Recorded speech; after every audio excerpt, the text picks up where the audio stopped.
ये सभी परमात्मा के बच्चे हैं और यहाँ सभी दुखी हैं।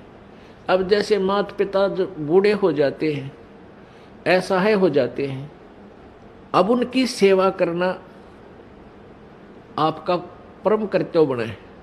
क्योंकि माता पिता जब बच्चा या बेटा या बेटी उत्पन्न होती है, बेटी उत्पन्न होती है, उसका तो उद्देश्य पता होता है ये तो पराई होनी है, उसको भी प्यार से पालता है अपने सीने से लगाकर, ऐसा नहीं। क्योंकि उसको ये मालूम है कि हमें भी कोई ऐसे पाल कर एक बेटी देगा, और उसका मुख्य उद्देश्य बेटे के ऊपर रहता है कि बेटा बड़ा होगा, पुत्रवधू आवेगी और हम बूढ़े हो जाएंगे, हमें हमारी सेवा करेंगे, हैं, हमें बैठों को खाना देंगे, उंगली पकड़ कर इधर उधर हमें ले जाया करेंगे। तो इस उद्देश्य से वो बच्चों की परवरिश करता है, इस उमंग से रात देखता ना दिन देखता।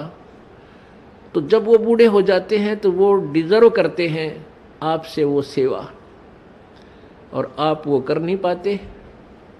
क्यों नहीं कर पाते? क्योंकि आपको ये नहीं मालूम कि हम यहाँ भयंकर जाल में फंसे हुए हैं, और परमात्मा ने जो हमें यहाँ कर्तव्य दिया है उसको ना निभाकर भी हम दोषी बन रहे हैं, पाप के भागी बन रहे हैं, और काल तो हमसे पाप करवाता रहता है ताकि ये मेरे जाल में फंसे रहें। तो हमने परमात्मा के विधान से परिचित होकर इन सब नातों का जो भी आपकी भूमिका है, जो भी आपका रोल दिया है, उसको निभाना है। बच्चों का पालन पोषण भी आपने बड़ी प्यार से करना है, ऐसे ढंग से करना है कि मालिक के बच्चे हैं, और माता पिता भी मालिक के बच्चे हैं। आपकी ड्यूटी है बुढ़ापे में इनकी सेवा करना, इनको प्यार दे।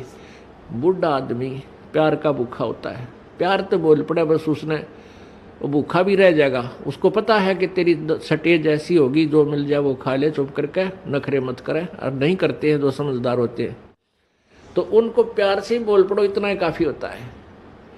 कोई वस्तु की चाह करते हैं तो तुरंत हाँ अवश्य करेंगे, माता पिताजी अभी करते हैं, चाहे 2 दिन लेट भी हो जाए पर बोला राजी, इतने में खुश हो जाया करें।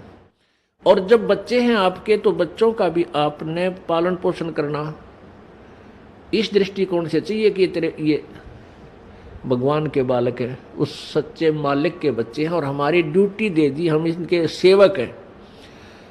जैसे एक नौकरानी रखी जाती है,